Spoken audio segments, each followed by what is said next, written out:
नमस्कार दोस्तों, आप सभी का स्वागत है हमारे YouTube चैनल BCS अकेडमी पर। और आज की इस वीडियो में हम नीट IIT से रिलेटेड टॉपिक लेकर आए हैं। आज का जो हमारा टॉपिक है वो है न्यूटन का गुरुत्वाकर्षण का सार्वत्रिक नियम। विद्यार्थियों, हम कक्षा 11 का टॉपिक है गुरुत्वाकर्षण, ग्रेविटेशन को स्टार्ट करने जा रहे हैं। इस चैप्टर के अंदर हम गुरुत्वाकर्षण का नियम, साथ में गुरुत्वीय त्वरण, गुरुत्वीय स्थितिज ऊर्जा, गुरुत्वीय क्षेत्र और गुरुत्वीय विभव के बारे में चर्चा करेंगे। और अंत में हम प्लाइन वेग, उपग्रहों का कक्षीय वेग, उपग्रहों की बंधन ऊर्जा, इनके बारे में चर्चा करेंगे, देखने वाले हैं, समझने वाले हैं। और आज के इस वीडियो में हम न्यूटन का गुरुत्वाकर्षण का नियम हम समझेंगे कि नियम होता क्या है, स्टेटमेंट देखेंगे, फॉर्मूला देखेंगे, उसका सदिश रूप देखेंगे, साथ में हम गुरुत्वीय नियतांक की चर्चा करेंगे और इस गुरुत्वाकर्षण बल के बारे में विस्तृत चर्चा करेंगे। और इनसे रिलेटेड जो न्यूमेरिकल क्वेश्चन हैं उनको हम आज के इस वीडियो में सोल्व करने वाले हैं, देखने वाले हैं। तो जो आज का हमारा वीडियो है वो है न्यूटन का गुरुत्वाकर्षण बल का सार्वत्रिक नियम, इसी पर ही आधारित है। देखिए, गुरुत्वाकर्षण का मतलब है कि द्रव्यमानों के मध्य लगने वाला आकर्षण, और इसके बारे में और इससे रिलेटेड जो सूत्र है उसके बारे में सर्वप्रथम सर आइजैक न्यूटन ने बताया था। और उन्होंने ही द्रव्यमानों के मध्य लगने वाले बल को एक सूत्र के रूप में पिरोया था। उसे हम यहाँ पर देख लेते हैं, समझ लेते हैं। तो आज का जो हमारा टॉपिक है वो है न्यूटन का गुरुत्वाकर्षण बल का सार्वत्रिक नियम। चलिए मैं हेडिंग डाल लेता हूं। यहाँ पर हमारा जो टॉपिक है वो है न्यूटन का गुरुत्वाकर्षण का नियम। गुरुत्वाकर्षण का नियम। इस वीडियो में हम इसी टॉपिक से रिलेटेड चर्चा करने वाले हैं। विद्यार्थियों, यदि आप हमारे YouTube चैनल पर नए हैं तो चैनल को सब्सक्राइब कर लीजिए, साथ में बेल आइकन भी दबा दीजिए ताकि आपको आगे की वीडियोज की नोटिफिकेशन मिलती रहे। देखिए, न्यूटन ने क्या बताया कि ब्रह्मांड में आप कहीं पर भी दो पिंड ले लीजिए और दोनों एक दूसरे को आकर्षित करते हैं, और वो जो आकर्षण बल है उसी को ही हम गुरुत्वाकर्षण बल कहते हैं। लेकिन न्यूटन का जो नियम है, सार्वत्रिक नियम हम कहते हैं। सार्वत्रिक का मतलब है हर जगह लागू होता है। ब्रह्मांड में आप कहीं पर भी दो पिंड ले लीजिए और दोनों पिंडों के मध्य क्या काम करेगा, एक आकर्षण बल काम करेगा, और वो जो आकर्षण बल है उसी को ही क्या कहा गया, गुरुत्वाकर्षण बल। और ये जो गुरुत्वाकर्षण बल होता है वो दोनों पिंडों के द्रव्यमानों के गुणनफल के समानुपाती तथा उनके मध्य की दूरी के वर्ग के व्युत्क्रमानुपाती होता है। ये सर आइजैक न्यूटन ने बताया था। ओके, चलिए, तो गुरुत्वाकर्षण का मतलब क्या है? गुरुत्वाकर्षण एक बल है जो दो द्रव्यमानों के मध्य काम करता है, और ये जो गुरुत्वाकर्षण बल का मान है वो दोनों पिंडों के द्रव्यमानों के गुणनफल के समानुपाती तथा उनके मध्य की दूरी के वर्ग के व्युत्क्रमानुपाती होता है। एक एक करके हम इससे रिलेटेड सभी बिंदुओं को देखेंगे। सबसे पहले मैं बात करता हूं गुरुत्वाकर्षण। गुरुत्वाकर्षण, तो ये जो गुरुत्वाकर्षण है वो है दो द्रव्यमानों के मध्य लगने वाला आकर्षण बल।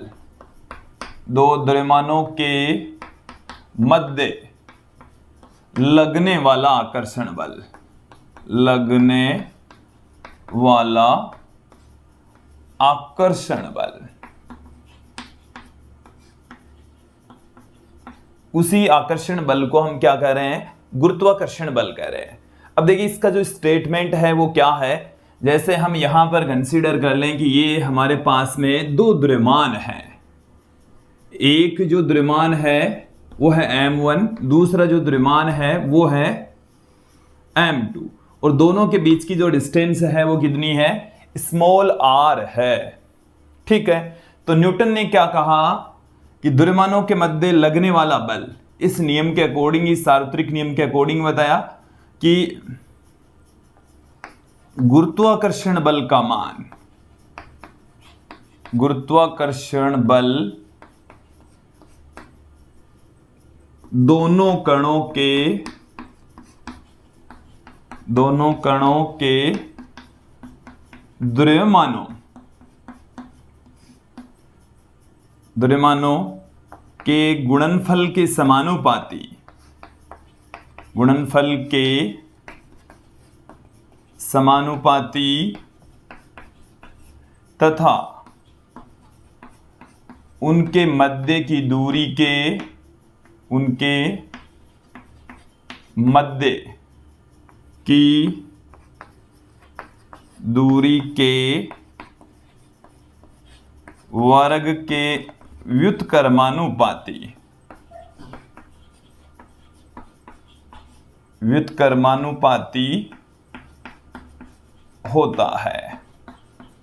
अब देखिए यहां पर जो गुरुत्वाकर्षण बल है उसको हम ऐप से पुट कर रहे हैं। यहां पर दोनों जो द्रव्यमान है उनका गुणनफल m1 इंटू m2 हो जाएगा। देखिए द्रव्यमान कभी ऋणात्मक नहीं होता, तो m1 इंटू m2 हमें प्राप्त हो गया तथा इनके मध्य की जो दूरी है वो हमने r यहां पर ली है। तो इक्वेशन नंबर 1 तथा इक्वेशन नंबर 2 दोनों को हम कंबाइन करके क्या लिख सकते हैं, F समानुपाती m1 m2 बट्टे में r स्क्वायर। यही था न्यूटन का गुरुत्वाकर्षण बल का सार्वत्रिक नियम। ओके, अब देखिए यहां से जब प्रोपोर्शनल का साइन हम हटाएंगे तो एक कांस्टेंट यहां पर हम पुट करेंगे, तो गुरुत्वाकर्षण बल का जो फॉर्मूला है वो हमें क्या मिलने वाला है, कैपिटल G m1 m2 बट्टे में r स्क्वायर, ये हमें प्राप्त होने वाला है। ओके, ये जो कैपिटल G है वो समानुपाती स्थिरांक है, इसको हम गुरुत्वीय नियतांक कहते हैं और इसकी वैल्यू है वो कैवेंडिश ने सर्वप्रथम फाइंड आउट की थी। इसकी जो वैल्यू है वो 6.67 into the power -11 newton into metre square per kilogram square होती है। हम कैपिटल G के बारे में भी अभी यहाँ चर्चा करेंगे। तो विद्यार्थियों ये है हमारे पास में गुरुत्वाकर्षण बल का सूत्र। ये जो बल है वो आकर्षण प्रकृति का होता है। हम इस गुरुत्वाकर्षण बल के बारे में भी एक एक बिंदु देखेंगे, फिर भी मैं बता देता हूं ये सदैव आकर्षण प्रकृति का होता है। इसको हम सदिश रूप में पुट करते हैं। चलिए इसको सदिश रूप में किस तरीके से लिखा जा सकता है, तो देखिए सदिश रूप में यहां पर आप ध्यान दीजिए कि ये जो m1 द्रव्यमान है वो m2 को अपनी ओर खींचेगा, m2 द्रव्यमान m1 को अपनी ओर खींचेगा। दोनों एक दूसरे को अपनी ओर खींचते हैं, आकर्षित करते हैं, एक दूसरे पर आकर्षण बल लगाते हैं। वो जो आकर्षण बल है एक दूसरे के द्वारा लगाया गया, वो आकर्षण बल परिमाण में समान होता है, डायरेक्शन में एक दूसरे के विपरीत होता है। चले मैं यहां पर पुट कर दूं कि m1 के द्वारा m2 पर लगने वाला बल,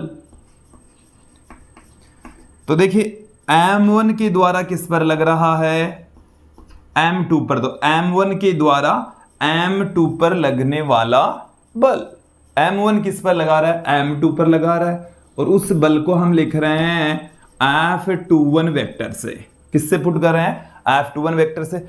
अब देखो यदि इसको वेक्टर की फॉर्म में लिख रहे हैं तो कैपिटल G m1 m2 बट्टे में r स्क्वायर। ये देखिए इन दोनों के मध्य की जो दूरी है m1 से m2 का जो स्थिति सदिश है उसको मैं लिख दूं r21 वेक्टर। इसका मतलब 1 से 2 की ओर इसकी डायरेक्शन है। r21 वेक्टर की डायरेक्शन किधर से किधर की ओर है, 1 से 2 की ओर है। इसको एकदम क्लियर कर लेना। तो यहां पर मैं r21 केप पुट कर रहा हूं, लेकिन इसकी डायरेक्शन और F21 की डायरेक्शन एक दूसरे के विपरीत होती है, इसलिए मैंने यहां पर नेगेटिव साइन दिखाया। चलिए इसके सदिश रूप को हम थोड़ा सा बेटर तरीके से समझ लेते हैं। मैं यहां से इन सब को हटाकर फिर आपको समझाने का प्रयास करता हूं। देखिए एक एक करके समझेंगे कि m1 के द्वारा किस पर लग रहा है, m2 पर बल। m1 किस पर लगा रहा है, m2 पर। तो ये जो बल हम दिखा रहे हैं इसका मतलब है कि m1 के द्वारा किस पर लग रहा है, m2 पर बल लग रहा है। ओके, अब m1 के द्वारा m2 पर बल लगेगा, वो इसको आकर्षित करेगा, जबकि स्थिति सदिश क्या है, m1 से m2 की ओर है r21 वेक्टर, r21 वेक्टर। तो देखो इसको हम क्या लिख सकते हैं, कैपिटल G m1 m2 बट्टे में दोनों के मध्य की दूरी का वर्ग। तो देखिए दोनों के मध्य की जो दूरी है वो r21 वेक्टर है, इसका परिमाण ले लिया, स्क्वायर कर दिया, इधर आ जाएगा r21 कैप। लेकिन r21 कैप की डायरेक्शन किधर है, m1 से m2 की ओर, m1 से m2 की ओर, जबकि बल किधर लग रहा है m2 पर, m2 से m1 की ओर। देखो ये जो है वो m1 के द्वारा m2 पर लगाया गया बल है और वो बल लग रहा है m2 से m1 की ओर। जो स्थिति सदिश हमने यहां पर दिखाया है वो है m1 से m2 की ओर, तो डायरेक्शन एक दूसरे के विपरीत होती है, इसलिए यहां पर एक नेगेटिव साइन भी हम आपको दिखाएंगे, प्रदर्शित किया जाता है। इसे हम और किस तरीके से लिख सकते हैं, F21 vector equal to minus में कैपिटल G m1 m2 बट्टे में r21। अब देखो एकांक सदिश बराबर हम क्या पुट कर सकते हैं, सदिश बट्टे में सदिश का परिमाण लिखा जा सकता है। तो यहां पर सदिश r21 वेक्टर बट्टे में r21, तो r21 का यहां पर क्या आ जाएगा, क्यूब आ जाएगा। तो इसे हम इस तरीके से भी पुट कर सकते हैं। ओके, तो देखिए यहां पर ये जो फॉर्मूला है वो हमें क्या बता रहा है कि जो नेगेटिव साइन है वो आकर्षण बल को रिप्रेजेंट कर रहा है, कि m1 के द्वारा m2 पर लगाया गया बल उसको आकर्षित कर रहा है। जो हम m1 से m2 की ओर जो सदिश लेते हैं उसकी विपरीत दिशा में ये काम करता है। ठीक है, यहां पर और देखें कुछ रिजल्ट। अब की बार मैं बात करूंगा m2 के द्वारा m1 पर बल, तो कितना बल काम करेगा विद्यार्थियों, देखें। अब की बार m2 किस पर लगा रहा है, m1 पर लगा रहा है। देन यहां से क्या मिल जाएगा, माइनस में कैपिटल G m1 m2 बट्टे में r12 का क्यूब r12 वेक्टर, ऐसे लिख सकते हैं। एकांक सदिश के पदों में भी लिख सकते हैं। हालांकि मैं आपको बता दूं कि r21 और r12 दोनों का परिमाण सेम होगा और बलों का परिमाण भी सेम होगा। यह है m1 पर लगने वाला बल, दोनों की डायरेक्शन क्या है, एक दूसरे के विपरीत है, परिमाण समान है। तो यहां से हमें एक रिजल्ट मिलता है F12 vector equal to minus में F21 वेक्टर। ये न्यूटन के गति के तीसरे नियम के अनुरूप है। न्यूटन का जो तीसरा नियम हमें क्या कहता है, क्रिया प्रतिक्रिया का नियम है, कि पहली वस्तु के द्वारा दूसरी वस्तु पर लगाया गया बल दूसरी वस्तु के द्वारा पहली वस्तु पर लगाए गए बल के परिमाण के बराबर तथा डायरेक्शन एक दूसरे के विपरीत होती है। दोनों का परिमाण समान होता है जबकि डायरेक्शन एक दूसरे के विपरीत होती है। तो ये जो गुरुत्वाकर्षण बल है वो भी ठीक उसी प्रकार से है। दूसरे कण के द्वारा पहले पर लगाया गया बल और पहले कण के द्वारा दूसरे पर लगाया गया बल क्या होता है, सेम होता है। दोनों में कोई डिफरेंस, परिमाण समान होता है, डायरेक्शन एक दूसरे के विपरीत होती है। और बल का जो फॉर्मूला होता है उसके सदिश रूप में हम एक नेगेटिव साइन अवश्य दिखाएंगे। वो जो नेगेटिव साइन है वो ये बताता है कि दोनों पिंडों के मध्य, दोनों कणों के मध्य एक आकर्षण बल काम करता है विद्यार्थियों। तो यहां तक ये जो नियम है वो आपको एकदम क्लियर हो जाना चाहिए, सदिश रूप एकदम क्लियर हो जाना चाहिए। अब हम बात करेंगे गुरुत्वीय नियतांक की। गुरुत्वीय नियतांक की हम चर्चा करेंगे और गुरुत्वीय नियतांक से रिलेटेड जो महत्वपूर्ण तथ्य हैं वो यहां पर हम देखने वाले। चलिए मैं आपको बता देता हूं कि जो गुरुत्वीय नियतांक है उसको हमने कैपिटल जी से यहां पर लिखा। इस कैपिटल जी का जो मान है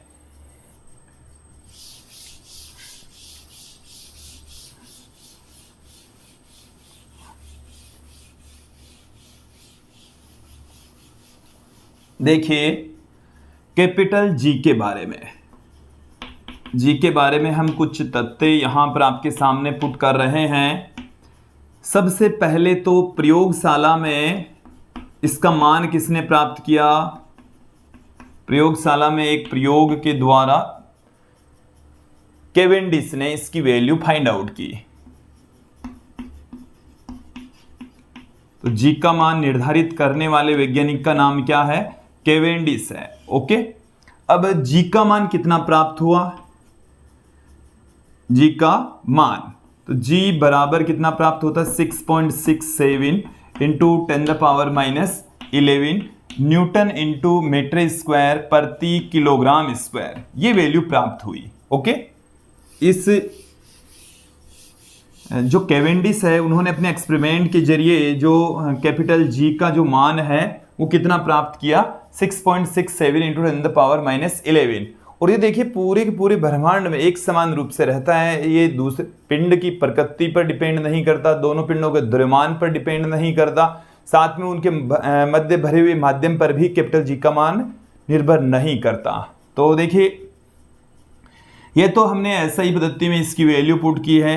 यदि मैं इसको सीजीएस पद्धति में पुट करूं तो देखिए क्या लिख सकते हैं, तो 6.67 इंटू 10⁻11 न्यूटन की जगह मैं लिख सकता हूं 10⁵5 डाइन, ओके। और मीटर की जगह लिख सकता हूं मैं 10⁵2 सेंटीमीटर, और फिर किलोग्राम की जगह हम लिख सकते हैं 1000 ग्राम, ओके। देन यहां से हमें क्या मिल जाएगा, देखिए ध्यान देंगे 6.67 इंटू 10 पावर। अब देखो 10 पावर कितनी रह गई, यहां से 6, यहां ऊपर कितनी रह गई 10⁵5, 5 और 4 9, प्लस की 9 रह गई, ओके। और ये बट्टे में कितनी है 10⁵3 स्क्वायर है तो 10�6 हो गई, तो 10�3 ऊपर रह गई प्लस में, तो इसमें से 10�3 प्लस में कम हो जाएगी तो 8 रह जाएगी। क्या रह गया, मात्र क्या आ जाएगा, डाइन इंटू सेंटीमीटर स्क्वायर प्रति ग्राम स्क्वायर। ये हमें मिल चुका है कैपिटल जी का मान एसआई पद्धति के अंदर, ओके। फिर मैं बात करता हूं कैपिटल जी की विमा। कई बार इजी जब क्वेश्चन कॉम्पिटिशन एग्जाम में पूछा जाता है तो कैपिटल जी का मान भी पूछ लेते हैं। देन यहां से कैपिटल जी की विमा, तो देखिए जी की विमा किसके बराबर होगी, एफ इंटू आर स्क्वायर बटे m1 m2 की विमा के बराबर। तो एफ की विमा तो हो गई है m1 L1 t-2, आर की विमा हो गई है L2 अब बट्टे में m2।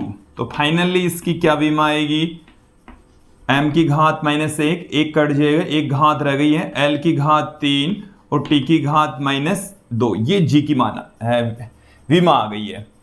अब देखिए जी का जो मान है वो जो दो कणों के बीच में गुरुत्वाकर्षण बल काम कर रहा है, उन दोनों कणों के आकार पर, उनके द्रव्यमान पर, उनकी प्रकृति पर, उनके मध्य भरे हुए माध्यम पर निर्भर नहीं करता है। क्लियर कर लीजिए, जी का मान किन पर डिपेंड नहीं करता, जी का मान दोनों कणों के द्रव्यमान पर डिपेंड नहीं करता। द्रव्यमान कितना है इस पर डिपेंड नहीं करता। दोनों कणों के आकार पर निर्भर नहीं करता। दोनों कणों के मध्य भरे माध्यम पर भी निर्भर नहीं करता, माध्यम पर, और साथ में दोनों कणों की प्रकृति, इन सब के ऊपर, इन सारे कारकों के ऊपर निर्भर नहीं करता है। इन सब के ऊपर डिपेंड, निर्भर नहीं करता है विद्यार्थियों, ओके, डिपेंड नहीं करेगा। अब मैं बात करूंगा यहां पर गुरुत्वाकर्षण बल से रिलेटेड कुछ महत्वपूर्ण तथ्यों की। विद्यार्थियों अब यहां पर हम चर्चा करेंगे गुरुत्वाकर्षण बल से संबंधित कुछ महत्वपूर्ण तथ्यों की। एक एक करके सभी तथ्यों को यहां पर हम समझ लेते हैं। गुरुत्वाकर्षण से संबंधित महत्वपूर्ण तथ्य, महत्वपूर्ण तथ्य, इंपॉर्टेंट फैक्ट्स देखेंगे। पहला फैक्ट तो देखें आप कि जो गुरुत्वाकर्षण बल है वो आकर्षण प्रकृति का होता है। हमने प्रकृति में मूलभूत 4 बल पढ़े हैं और देखिए उनमें से जो विद्युत चुंबकीय बल होता है वो आकर्षण तथा प्रतिकर्षण दोनों प्रकृति का होता है, और जो दुर्बल और प्रबल नाभिकीय बल होते हैं वो भी आकर्षण और प्रतिकर्षण प्रकृति के होते हैं। लेकिन यहाँ पर जो गुरुत्वाकर्षण बल होता है वो केवल और केवल आकर्षण प्रकृति का होता है। तो पहला जो महत्वपूर्ण तथ्य है वो क्या है, ये केवल और केवल कौन सी प्रकृति का होगा, आकर्षण प्रकृति का होगा, ओके। फिर हम बात करते हैं कि इस बल की जो परास है वो ये दो पिंडों के द्रव्यमानों के बीच में काम करता है। फिर मैं बात करता हूं इसकी प्रास की, तो इसकी प्रास बहुत अधिक होती है। बहुत अधिक का मतलब है कि बहुत न्यून मान से अधिक मान तक। ये 10 की घात नाभिकीय दूरियों से लेकर अनंत तक इसकी प्रास होती है। तो इसकी प्रास अत्यधिक होती है, 10 की घात -15 मीटर से अनंत तक होती है। बात करते हैं इसकी प्रबलता की, तो प्रकृति में पाए जाने वाले सभी बलों में से सबसे दुर्बल बल है ये, सबसे कमजोर बल गुरुत्वाकर्षण बल होता है। ओके, प्रबल नाभिकीय बल सबसे प्रबल होता है और नाभिकीय जो प्रबल नाभिकीय बल है वो गुरुत्वीय बल से 10 की घात 38 गुना ज्यादा शक्तिशाली होता है। ओके, और विद्युत चुंबकीय जो बल होता है वो 10 की घात 36 गुना ज्यादा शक्तिशाली होता है और दुर्बल नाभिकीय बल 10 की घात 25 गुना ज्यादा शक्तिशाली होता है। तो ये सबसे कमजोर बल होता है, सबसे दुर्बल बल होता है। ओके, देखिए इस बल का मान है, इसका मान दोनों कणों के मध्य, दोनों कणों के मध्य भरे माध्यम पर निर्भर नहीं करता, भरे माध्यम पर निर्भर नहीं करता है। ओके, जबकि यदि हम दो आवेशों के मध्य कोई माध्यम भर देते हैं या दो चुंबकीय ध्रुवों के मध्य कोई माध्यम भर देते हैं तो बल का मान चेंज हो जाता, बट यहां पर ऐसा नहीं है। दो पिंडों के मध्य यदि कोई माध्यम भर दिया जाए तो बल के ऊपर कोई इफेक्ट नहीं पड़ेगा, या हम ये कह सकते हैं कि इसका मान, दो कणों के मध्य लगने वाले बल का मान तीसरे कण से प्रभावित नहीं होता। दो कणों के मध्य का गुरुत्वाकर्षण, दो पिंडों के बीच में लगने वाला जो गुरुत्वाकर्षण बल होता है तीसरे पिंड की उपस्थिति से प्रभावित नहीं होता, तीसरे पिंड की उपस्थिति से प्रभावित नहीं होता, प्रभावित नहीं होता। दो पिंडों के बीच में काम करने वाला जो गुरुत्वाकर्षण बल है वो अन्य पिंडों की उपस्थिति से प्रभावित नहीं होता है, उनके ऊपर कोई इफेक्ट नहीं पड़ता है। ओके, अब एक और महत्वपूर्ण तथ्य कि जो गुरुत्वाकर्षण बल है वो दोनों पिंडों को मिलाने वाली रेखा के अनुदिश होता है। इट मीन्स ये केंद्रीय बल होता है। ये कैसा बल है? देखो, अगला जो महत्वपूर्ण तथ्य है वो आप समझेंगे। इस बल का मान, इस बल का मान दोनों कणों को मिलाने वाली रेखा के अनुदिश होता है,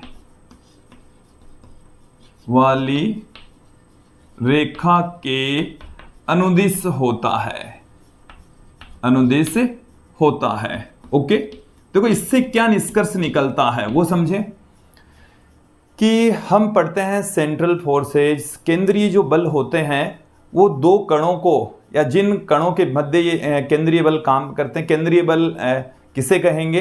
दो कणों के बीच में काम करने वाला बल उन दोनों को मिलाने वाली रेखा के अनुदिश काम करते हैं तो उनको हम केंद्रीय बल कहते हैं। वैसे केंद्रीय बल है वो व्युत्क्रम वर्ग नियम का भी पालन करते हैं, तो यहां पर ये व्युत्क्रम वर्ग नियम का भी पालन करते हैं। दोनों पिंडों के मध्य की दूरी के वर्ग के व्युत्क्रमानुपाती होते हैं। तो ये कैसा बल है? तो यहां से क्या निष्कर्ष निकला? यह केंद्रीय बल है। कौन सा बल है? केंद्रीय बल है। क्लियर कर लीजिए, कौन सा बल है? केंद्रीय बल है। एक और महत्वपूर्ण तथ्य देखिए, कौन सा तथ्य है कि इस बल के अधीन किसी पिंड को एक जगह से दूसरी जगह पर हम ले जाएं तो ले जाने में जो किया गया कार्य है वो पथ पर निर्भर नहीं करता, और जब पथ पर निर्भर नहीं करता तो उस बल को हम संरक्षी बल कहते हैं, कंजर्वेटिव फोर्सेज कहे जाते हैं। तो जो गुरुत्वाकर्षण बल है वो एक संरक्षी बल भी है। गुरुत्वाकर्षण बल कैसा है? संरक्षी बल है। तो मैं यहां पुट कर देता हूं कि गुरुत्वाकर्षण बल के अधीन, गुरुत्वाकर्षण बल के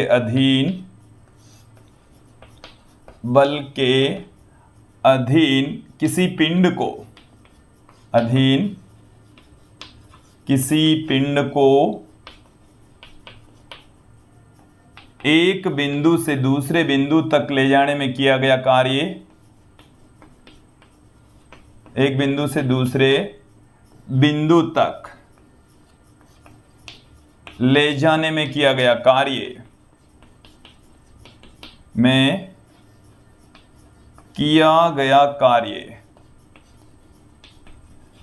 पथ पर निर्भर नहीं करता, पथ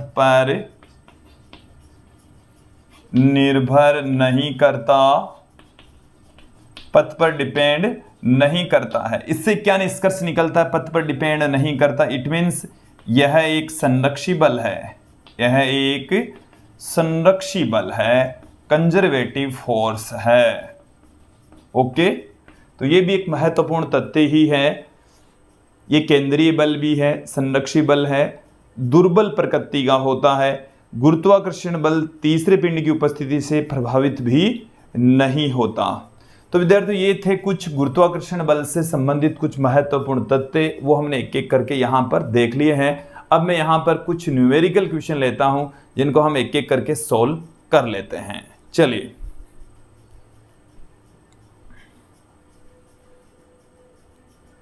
हमने यहाँ पर कुछ क्वेश्चंस लिए हैं, इनको एक एक करके सॉल्व कर लेते हैं। देखिए, सबसे पहले हमारे पास में एक क्वेश्चन है कि एक बिंदु द्रव्यमान स्मॉल m को कैपिटल R त्रिज्या तथा द्रव्यमान कैपिटल M के गोलीय कोश के अंदर रखा गया है।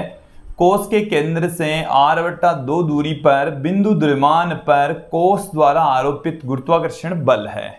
क्वेश्चन समझें कि एक खोखला गोला है। कैसा गोला है? एक खोखला गोला है और इसकी जो रेडियस है वो है कैपिटल R, और r/2 दूरी पर, यहां से कितनी दूरी पर? r/2 दूरी पर स्मॉल m द्रव्यमान का कण रखा गया है। कोश का जो द्रव्यमान है वो कितना है? कैपिटल M है। विद्यार्थियों, हम इसके जस्ट बाद वाला जो वीडियो होगा वो गुरुत्वीय त्वरण से रिलेटेड लेकर आएंगे। उसके पश्चात जो वीडियो हम लेकर आएंगे उसमें गुरुत्वीय क्षेत्र की तीव्रता पढ़ेंगे। तो गुरुत्वीय क्षेत्र की जो तीव्रता है वो गोलीय कोश के अंदर जो गुरुत्वीय क्षेत्र होता है ई अंदर की साइड वो 0 होता है। अंदर गुरुत्वीय क्षेत्र कितना होता है? किसी खोखले गोले के कारण से उसके अंदर गुरुत्वीय क्षेत्र की तीव्रता कितनी होती है? 0 होती है, 0 होती है। ओके, तो अंदर गुरुत्वीय क्षेत्र की तीव्रता 0 है, 0 है। देन यहां पर इस कण पर लगने वाला गुरुत्वाकर्षण बल m × E, ये गुरुत्वीय क्षेत्र की तीव्रता है, अंदर की तरफ है। अंदर गुरुत्वीय क्षेत्र 0, तत्पश्चात लगने वाला बल भी कितना होगा? 0 होगा। तो इसमें इस पूरे खोखले गोले के अंदर यदि आप कोई भी द्रव्यमान रख देते हैं तो उस पर लगने वाला बल कितना होगा? 0 होगा। मुझे उम्मीद है ये क्वेश्चन समझ में आ गया होगा। ठीक है, नेक्स्ट क्वेश्चन की ओर बढ़ते हैं कि दो समान द्रव्यमान के पिंडों के मध्य लगने वाला बल कैपिटल F है। दोनों पिंडों का जो द्रव्यमान है वो सेम है और उनके बीच में कैपिटल F बल काम करता है। यदि एक पिंड का 25% द्रव्यमान दूसरे पिंड को दे दिया जाए, स्थानांतरित कर दिया जाए, तो नया बल क्या होगा? क्वेश्चन को समझ लीजिए। हमारे पास में पहले दो कण हैं, देखिए समझें इसको। प्रारंभ में जो कैपिटल F लग रहा है वो कैपिटल G m × m बट्टे में r² के बराबर लग रहा है, क्योंकि दोनों ही कणों का द्रव्यमान क्या है? m1 m2 दोनों ही m के बराबर है। तो ये है कैपिटल F। अब ये कहा जा रहा है कि नया जो द्रव्यमान है m1, यहां पर तो m1 और m2 दोनों बराबर है। m1 क्या है? m में से 25% निकाल लिया पहले में से, तो अब 75% रह गया। और m2 क्या है? m में 25% और जोड़ दिया तो 125% हो गया।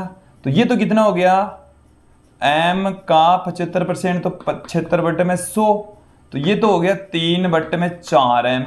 ये कितना हो गया, m गुणा में 125/100 बराबर हो गया 5/4m। तो नया बल क्या हो जाएगा, नए बल को हम F डैश से पुट कर दे, जो कि capital M m1 dash m2 dash बट्टे में r² की इक्वल होगा। तो F dash equal to capital G बट्टे में r²।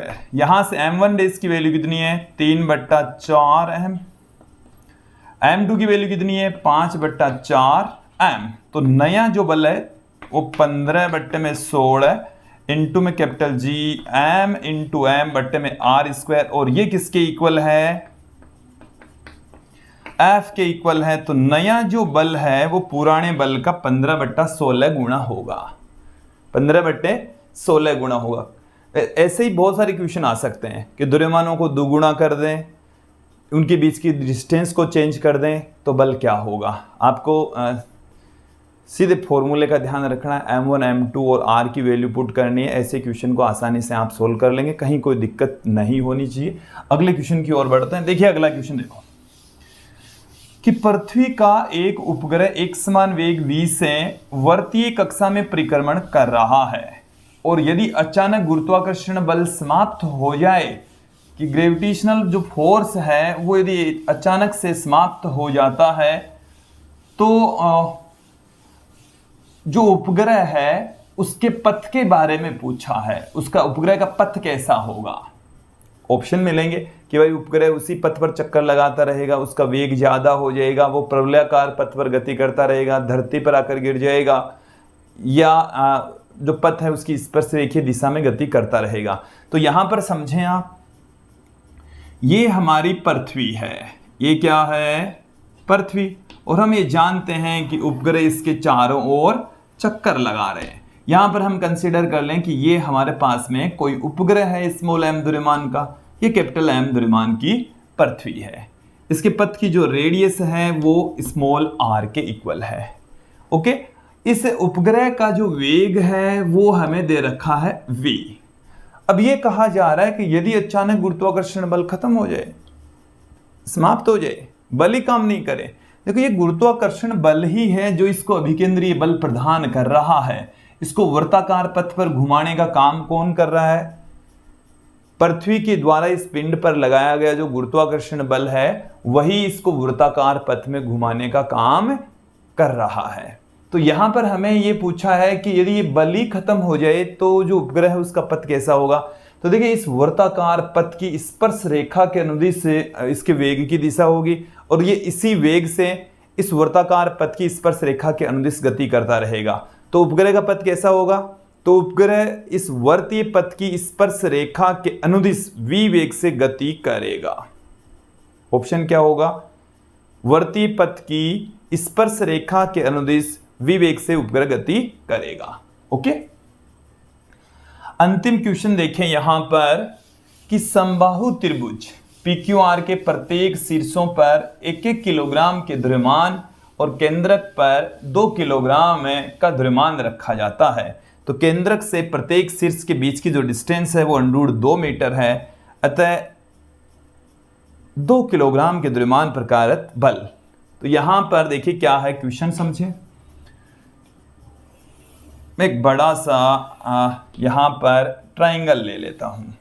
ये हमारे पास में एक ट्राइंगल है, इसको हम इस तरीके से आगे सीधे मिलाएं, कोणों का समद्विभाजन करें समद्विबाहु त्रिभुज के अंदर, तो ये केंद्रक प्राप्त हो जाता है, जिसको हम G से लिख दें। ये P है, ये Q है, ये R है। यहाँ पर एक द्रव्यमान रखा हुआ M1 बराबर M, यहाँ पर एक द्रव्यमान M2 बराबर M, और यहाँ पर एक द्रव्यमान रखा हुआ है M3 बराबर M, और यहाँ पर ये जो m का मान है वो 1-1 किलोग्राम, m1 m2 ये कितना है 1 kg, m नहीं है 1 kg है। ओके, चलिए कहीं कोई दिक्कत नहीं है। और यहां पर एक द्रव्यमान रखा हुआ है 2 kg, और ये जो डिस्टेंस है इसको इन्होंने O नाम दिया है। तो OP, OQ और OR ये हमें √2 मीटर दे रखी है। कई बार क्वेश्चन में क्या होता है विद्यार्थियों कि इस ट्रायंगल की भुजा दे देते हैं कि भुजा दे दी, तो ये यदि इसकी जो भुजा है ना वो 1 मीटर होगी, तो ये 1 मीटर, तो यहाँ से यहाँ तक की जो डिस्टेंस है वो आधा मीटर, यहाँ से हम यहाँ तक की डिस्टेंस फाइंड आउट करेंगे। देखिए जो भी है, यदि L दे देते हैं तो यहाँ से कैसे फाइंड आउट करेंगे, पहले तो ये एक ट्रायंगल बनाएंगे, यहाँ से यहाँ तक की डिस्टेंस ज्ञात कर लेते हैं। ठीक है, तो ये डिस्टेंस तो हो गई L/2, ये हो गई L। यहाँ से यहाँ तक की डिस्टेंस ज्ञात करके फिर इसको 2:1 के अंदर उस डिस्टेंस को तोड़ देते हैं। ओके, फिर यहां से O से लेकर P तक की डिस्टेंस ज्ञात करते हैं। बट इस क्वेश्चन के अंदर हमें बहुत इजी दिया है कि शीर्ष से केंद्रक के बीच की डिस्टेंस दे रखी है √2 मीटर। अब देखो इस 2 किलोग्राम पर ये वाला जो पिंड है वो बल लगाएगा इधर, और इस बल का जो मान है उसकी जो डायरेक्ट, उस बल को मैं कह दूं ये ऊपर लग रहा है P के द्वारा, और इसके द्वारा इधर बल लगेगा FOQ, और इसके द्वारा बल लगेगा इधर FOR। यहां पर आप देखें द्रव्यमानों का मान समान है, डिस्टेंस सेम है, तो इन तीनों ही बलों का परिमाण क्या होगा, सेम।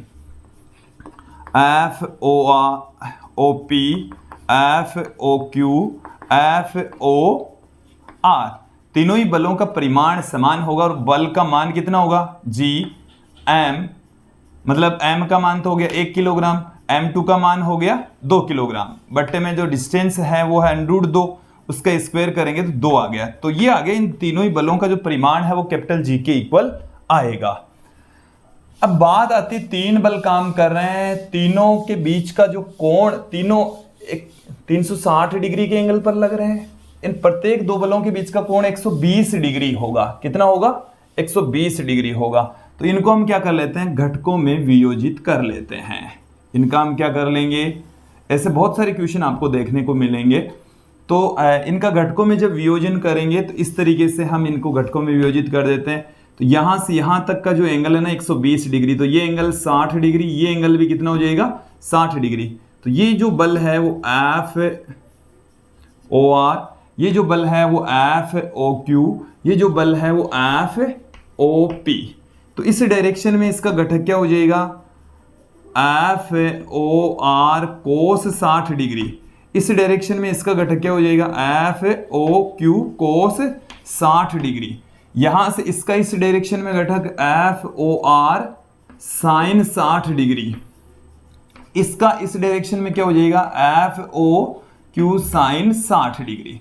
अब आप ध्यान दें, इन बलों का परिमाण तो समान है, बलों का परिमाण तो क्या है, समान। तो बलों का परिमाण समान है, देन यहां से FOR और FOQ समान, तो साइन 60 डिग्री साइन 60 डिग्री भी समान, तो क्षैतिज बल तो निरस्त हो जाते हैं। तो अब इन जो बलों के हमने घटक कर लिए उसमें से क्षैतिज घटक भी समाप्त हो गए, ये बचे हैं केवल और केवल इतने बल बचे हैं। अब देखो टोटल जो बल है उसको मैं क्या लिख दूं, FOP ऊपर, और माइनस में क्या लग रहा है, FOR cos 60 डिग्री, माइनस में नीचे ये लग रहा है FOQ cos 60 डिग्री। और देखो cos 60 डिग्री का मान कितना होता है, cos 60 डिग्री का मान कितना होता है, cos 60 डिग्री का मान होता है 1/2। तो FOR बट्टे में 2 माइनस में FOQ बट्टे में 2। देखो इसका और इसका परिमाण समान है, तो ये दोनों सेम है, तो आधा आधा हो जाएगा 1। यदि मैं इस बल को लिख दूं F1 से, तो ये भी इसका जो मान होगा वो F1/2, इसका मान F1/2, तो ये कट पिट कर कितना हो जाएगा, 0। तो यहां पर केंद्रक पर रखे पिंड पर लगने वाला जो गुरुत्वाकर्षण बल है उसका मान कितना होगा, 0 होगा। ओके, तो विद्यार्थियों इस तरीके से ऐसे क्वेश्चन को सोल्व करेंगे। बहुत सारे क्वेश्चन ऐसे भी आ जाते हैं, जैसे मान लो कि यहां द्रव्यमान नहीं देते हैं, यहां 2 किलोग्राम का द्रव्यमान दे दिया, या ये से पूछ लिया कि इस पर कितना बल काम करता है, तो आपको सिंपल वही थ्योरी लगानी है, कहीं कोई दिक्कत नहीं है। इन दोनों के बीच में लगने वाला बल ज्ञात करेंगे, तो इन दोनों के बीच में लगने वाला बल इधर काम करेगा, इन दोनों के बीच में लगने वाला, जैसे मान लो कि ये बल नहीं देते हैं, मतलब ये द्रव्यमान नहीं दिया, केवल इतना ही दे रहे हैं, M1 M2 दे दिया, तो इन दोनों के बीच में M1 और M2 के बीच में इधर बल काम करेगा, इन दोनों के बीच में इधर काम करेगा। ये एंगल 60 डिग्री दे रखा है, तो इनका परिणाम ही इधर आ जाएगा, और क्या, जो भी आएगा आ जाएगा, कहीं कोई दिक्कत नहीं, घबराना नहीं है। क्योंकि बल एक सदिश राशि होती है और यदि इनका परिणामी मान ज्ञात करना है तो क्या करोगे, परिणामी मान ज्ञात करने के लिए उनका आप सदिश योग कर दीजिए। और सदिश योग करते समय हम घटकों में वियोजित भी करते हैं, तो ऐसी स्थिति के अंदर इनके जो क्षैतिज घटक है वो तो कैंसिल हो जाएंगे और जो ऊर्ध्वाधर घटक है वो आ जाएगा। ओके, तो ये था विद्यार्थियों आज का हमारा वीडियो, जिसमें हमने गुरुत्वाकर्षण बल के बारे में समझा, बेसिक जानकारी ली, न्यूमेरिकल क्वेश्चन भी देखें। जल्द ही हम अगले वीडियो में मिलेंगे। अगला जो हमारा वीडियो होने वाला है वो ग्रेविटेशनल एक्सेलरेशन से रिलेटेड होने वाला है कि गुरुत्वीय त्वरण होता क्या है, उसका हम एक मुख्य फॉर्मूला देखेंगे। काफ़ी महत्वपूर्ण वीडियो होगा। ऊंचाई, गहराई, पृथ्वी के घूर्णन के कारण से, आकार के कारण से गुरुत्वीय त्वरण में क्या परिवर्तन आ जाता है, उन पर आधारित न्यूमेरिकल क्वेश्चन भी हम अगले वीडियो में देखेंगे। तो अगला जो वीडियो है वो काफ़ी महत्वपूर्ण वीडियो होने वाला है। आप हमारे YouTube चैनल के साथ में यूं ही बने रहिए। आज की इस वीडियो में इतना ही। धन्यवाद दोस्तों।